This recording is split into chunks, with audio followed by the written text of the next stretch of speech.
So guys, for the first method, you want to unplug your controller and then plug it back in. See if that works for you. For the second method, you want to plug your controller into a different port.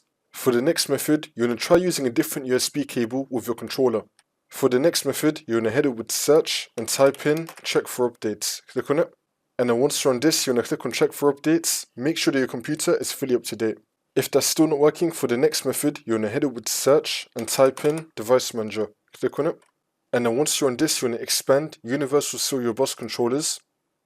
You now want to find the Universal Serial Bus Controller that you think connects into your computer from your Xbox controller. You want to update it. If you're not sure which one, you could just try updating all of them.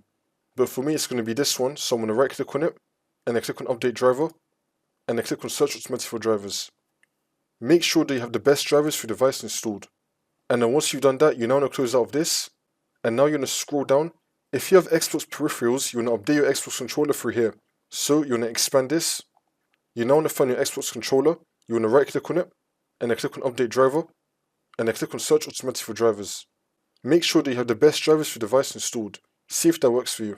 For the last method, you want to find your Xbox controller. You want to right click on it, and then click on Uninstall. Then you want to uninstall it. Once you uninstall your Xbox controller, you now want to restart your computer, and then Windows will automatically install it again. See if that works for you.